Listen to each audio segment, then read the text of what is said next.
Hey everyone, welcome back to Speak Up. I am your host, Ryan. Whether you're here for the first time or you've been following us for a while, we're really glad you're spending time with us today. Sometimes life feels like it's just happening. You wake up, go through your routine, do what you're supposed to do, and then it's evening again. And you wonder, does any of this actually matter? Like, are these small choices building up to something? Or are we just going in circles? Today, we want to talk about something that's been on our minds a lot, the 10-year rule. It's not just a mindset, it's like a mirror that shows you what your future might really look like if you keep doing exactly what you're doing now. And yeah, that can be uncomfortable, but also kind of empowering, right? Absolutely, Ryan. And I am your co-host, Priya. I think this is one of those topics that hits different depending on where you are in life. Maybe you're in your 20s thinking, I have time. Or maybe you're in your 40s wondering, is this where I wanted to be? Either way, this 10-year rule gives us a really honest lens. It's not about dreaming big or visualizing yachts or some ideal life. It's about looking at your real life, your habits, your patterns, your mindset, and asking, if I stretch this forward 10 years, is that the life I actually want? And honestly, that can be a little scary. But it's also one of the most mature, intelligent ways to take back control. Today, we're not just going to talk theory, we're going to walk through it with you, piece by piece. And I'll be real with you, this isn't about judging ourselves or feeling guilty for what we haven't done. It's more about getting honest. That feeling when you look at someone successful and think, how did they get there? Most of the time, it wasn't one big moment. It was small, quiet decisions over years. And here's the thing, we're all making those decisions every single day, whether we realize it or not. So this episode is really about becoming conscious of them, about choosing your future, not just arriving at it by default. And if you're feeling a little stuck, overwhelmed, or even disconnected from your goals, I think today's conversation might help you reconnect. Yeah, and even if you're doing okay right now, this 10-year rule gives you a reality check. Is okay where you want to be in 10 years? Or is there something deeper calling you? Sometimes we avoid thinking about the future because it feels far away or uncertain. But the truth is, your future is already happening through your current routines, your words, even your thoughts. That's why today is so important. We're going to explore this concept step by step, not to scare anyone, but to bring clarity. This isn't about some perfect plan.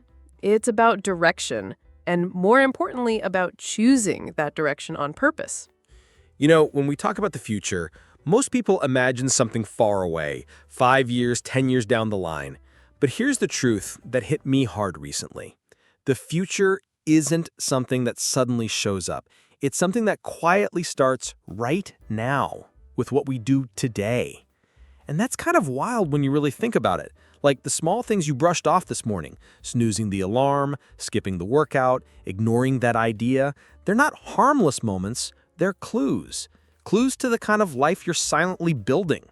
It's uncomfortable, honestly, to realize that the life you'll have 10 years from now is being shaped right now by choices that seem too small to matter. But they do, and they always have.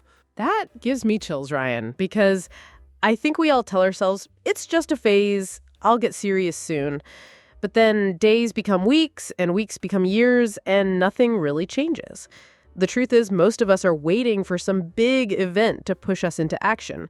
Like, something dramatic has to happen before we wake up. But that's not how real change works. It's not loud or obvious.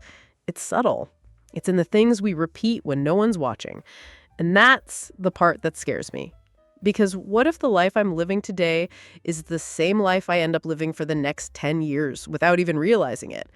That's what the segment is really about, asking that quiet, serious question. Exactly. And that question is powerful. If today repeated itself for the next decade, what kind of person would I become? And I'll be honest, when I first asked myself that, I did not like the answer. I saw all these routines I was stuck in, staying busy but not productive, scrolling more than reading, reacting instead of planning.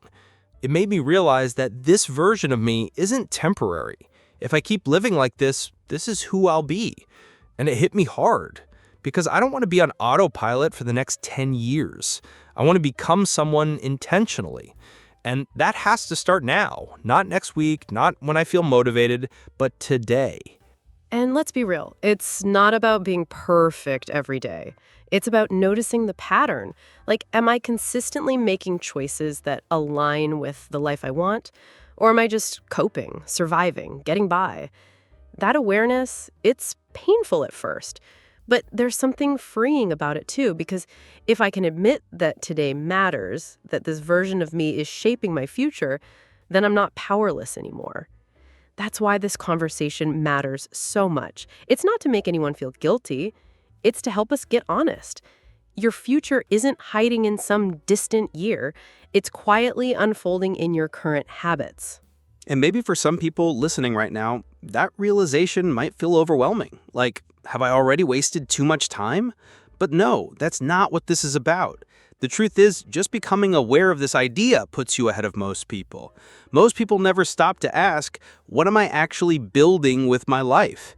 They just go through the motions. So if you're here thinking about this with us, you're already doing something powerful. You're choosing to look ahead with clarity.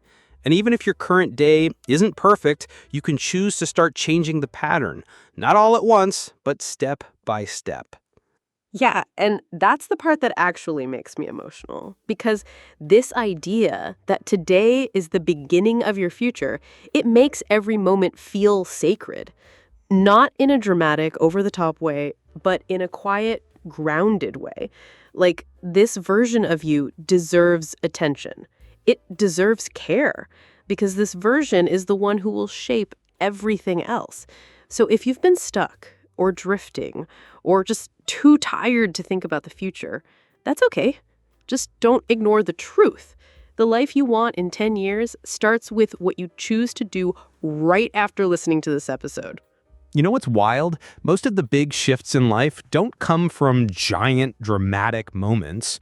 They come from the tiny, invisible choices we make when no one's watching. What you eat, whether you choose to read or scroll, whether you pause to reflect or just react.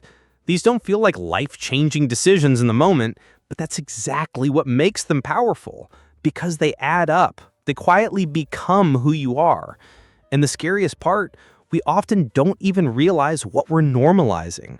Like if your daily pattern is chaos, stress, and avoidance, that becomes your baseline. And the longer it stays, the harder it is to question it. Yes, and it's so easy to underestimate the little things. Like, oh, I skipped reading today, no big deal. Or I'll save money next month. But those moments, they're not neutral. They're shaping your internal system. And here's something I've been thinking about lately. We tend to be forgiving with our excuses, but strict with our regrets. When we look back, we beat ourselves up. But in the moment, we act like it doesn't matter. The truth is, improve your future doesn't mean doing something massive today. It means noticing the small things you're allowing to repeat. Because those things, that's your real lifestyle. That's your future in motion. Exactly. And you know what I used to think success came from? Big goals, like writing down the perfect plan, setting big milestones. But honestly, goals can be misleading. They give you a high when you set them, but they mean nothing without systems to support them. And systems are just repeated behaviors, small daily actions done with intention. It's like brushing your teeth. You don't wait for motivation, you just do it. Same goes for learning, for saving money, for mental health. The hard part isn't knowing what to do, it's sticking with what feels boring but matters most. That's where transformation lives, in the ordinary, repeated consistently.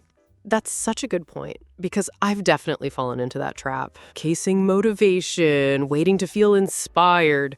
But real growth is quiet. It doesn't always feel good in the moment. In fact, sometimes it feels like nothing is happening at all. You're just showing up, doing the small thing, again and again.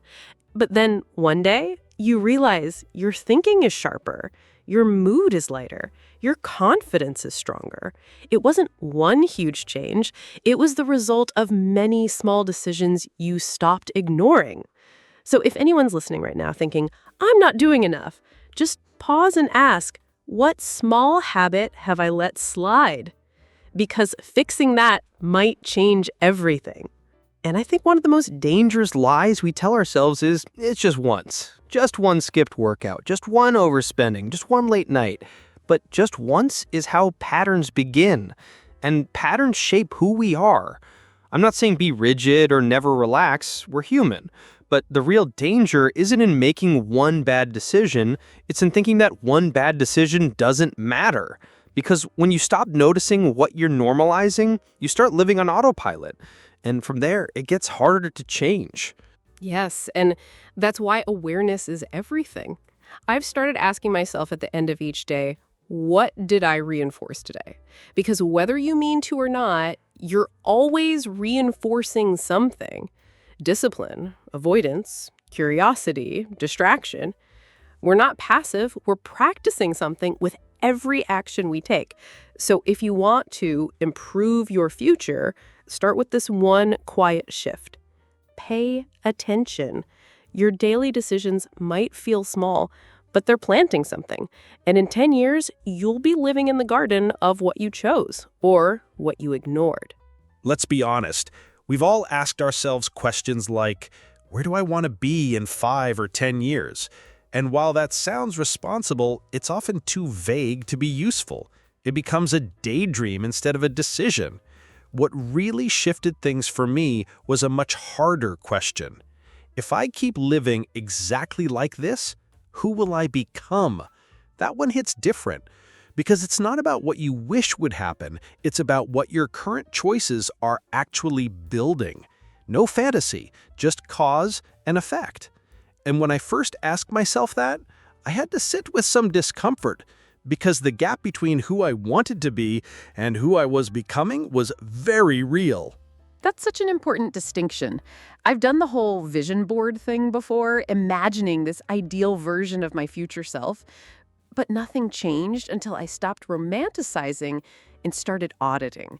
Like, really asking, what am I doing today that supports that version of me? And what am I doing that contradicts it? It's not about being negative, it's about being honest. Because sometimes we confuse positivity with avoidance. We say, I believe in myself, but belief without structure is just noise. When I started asking, what is my current behavior preparing me for? It made me realize that I was preparing for a future I didn't even want by default. Exactly. And here's the tough truth.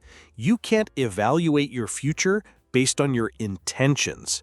You have to evaluate it based on your patterns, what you are actually doing, not what you plan to do someday. If you spend more time escaping than engaging, avoiding than building, that tells you everything. I'm not saying this to shame anyone. I'm saying it because clarity is the first real step toward change. This isn't a motivational trick. It's a lens, a hard, clear lens to examine the real direction your life is heading. And once you see it, you can't unsee it. And sometimes that clarity feels heavy. I've had moments where I've sat in silence after asking myself these questions and felt a mix of guilt and sadness, but also relief, because finally I wasn't lying to myself. I wasn't sugarcoating my habits or calling stagnation patience. I was facing it, and facing it felt like power. The truth is, we don't need more inspiration, we need more evaluation. What are we reinforcing? What are we pretending doesn't matter? And who are we quietly becoming while nobody's watching? That reflection you're describing, it's the kind of inner work that actually changes lives. Not because it feels good, but because it reveals the truth. And from that truth, we can begin to shift. I started realizing that if I don't design my days, they'll be designed for me by distractions, by noise, by whatever feels easiest in the moment. And I had to ask myself, is ease more important than growth? If not, then my calendar, my habits, my energy, they need to show that. That's the audit. That's what the 10-year rule demands. Not dreams, but discipline. And the best part? You don't have to figure out the whole decade. You just have to look at today through the lens of that future. That's the shift. If today's choices were setting a foundation, are you proud of what you're building? Are you okay with this version of you being multiplied by 10 years? If the answer is no, then that's your sign. Not to panic, but to begin. Quietly, gently, and with the honesty that maybe, just maybe, this isn't who you want to remain.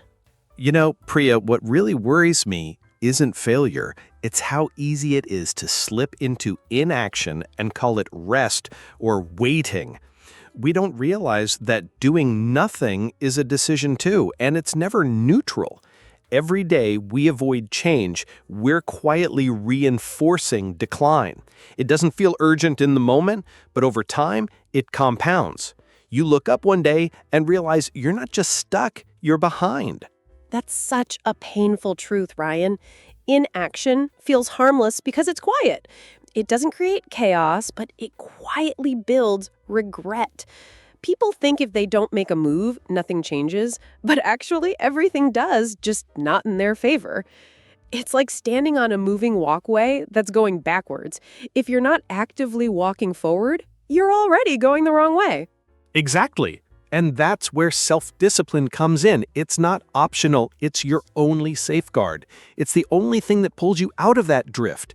People wait for motivation, for signs, for some clarity, but discipline doesn't wait. It just shows up. Without it, you slowly become the person you swore you'd never turn into. Not out of intention, just out of quiet neglect. That visual really sticks with me, Ryan.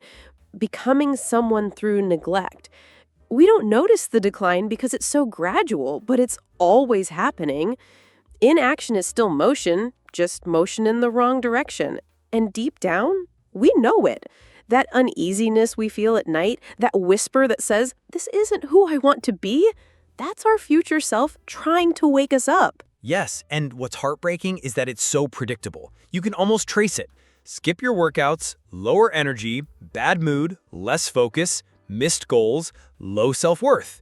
Same with relationships, money, learning. These things don't collapse suddenly, they unravel slowly. And if we're not careful, that unraveling becomes our normal. And that's why urgency matters. Not panic, but urgency. Because change doesn't require perfection, it just requires presence. If we can show up, even imperfectly, and interrupt that passive loop, we give ourselves a chance to steer. But without that, the loop steers us. And it always steers towards regret. You know, Priya, instead of asking, what do I want in 10 years? I've started asking, what kind of person would have already achieved that life? Like, if I imagine a successful, calm, confident version of me, what daily systems would he live by? What does he say no to? Reverse projection shifts everything. It's not about dreaming harder, it's about thinking backward from a real, lived version of you. Exactly. That version of us doesn't exist in theory. They exist because they made different choices over time. They probably had more structure, clearer values, maybe even tighter boundaries. Instead of hoping we'll become them, we have to ask, what would they tolerate? What would they never tolerate? What would they repeat? The answers to those questions become a real action plan, not some abstract goal list. And what hits hard is realizing that version of me isn't built in big leaps. They're built in repeated micro decisions. Do I snooze the alarm or get up? Do I scroll or read? Do I complain or take responsibility? Every action either reinforces the system that builds that future or it erodes it. And when we see it that way, our everyday life becomes the training ground for that future self. That's so true, Ryan. Most people romanticize the future. They create vision boards, talk about dreams, but they forget that systems are stronger than dreams. If I want to be someone who speaks with clarity, who leads, who stays grounded, then I have to show up like that now, not someday. The sooner we align with that identity, the closer we get to living that version of ourselves. Yeah, it's about identity-based living, not chasing goals, but becoming the kind of person who naturally achieves those goals. That mindset removes pressure. It becomes less about hustling and more about aligning. That version of me probably practices gratitude, writes every day, chooses health even when it's hard. So I need to start acting like him now, not after some milestone. Exactly. And the best part is we don't have to be perfect. We just have to be intentional. Your 10-year future isn't some distant lottery win. It's simply the result of consistent alignment starting today. So ask yourself, what version of me would have built the life I want? Then, quietly and steadily, become them. You know what I've been realizing, Priya? Goals are fine, but they're like checkpoints, temporary. They come and go. What really matters is identity. Instead of saying, I want to read 20 books this year, I've started saying, I am someone who reads every day. It's subtle but powerful, because when you shape your identity, results follow naturally.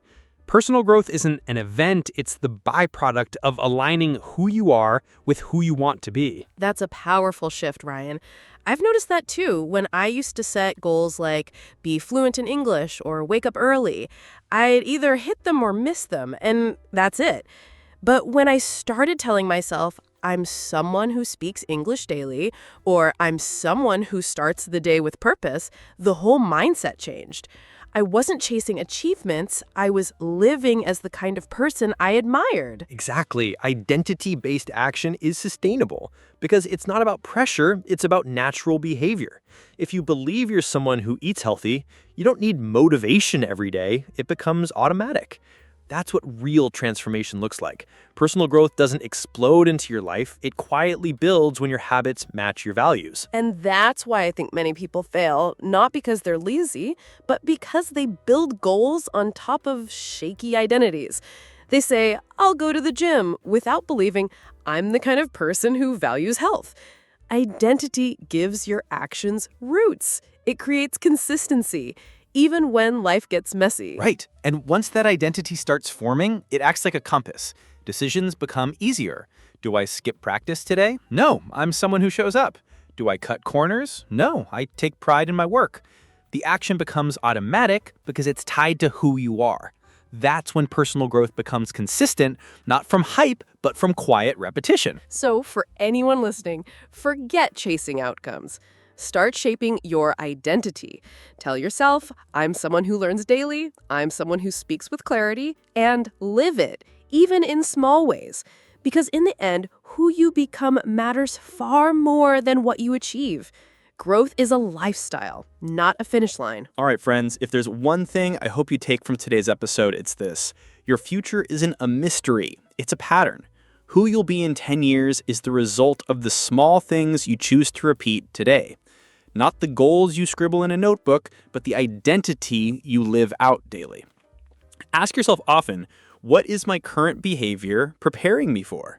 Because that quiet question, that audit, is what separates drift from direction. Self-discipline isn't optional. It's the only safeguard you have against becoming someone you don't respect. And remember, you don't need to figure out the entire path today. You just need to start living as the version of you who naturally does the things you admire. Whether it's learning, speaking clearly, or showing up with intention, identity leads and results follow. Personal growth isn't a one-time breakthrough. It's the quiet shift of becoming who you're meant to be, one day at a time. So thank you for spending this time with us. Keep growing, stay intentional, and we'll catch you in the next episode.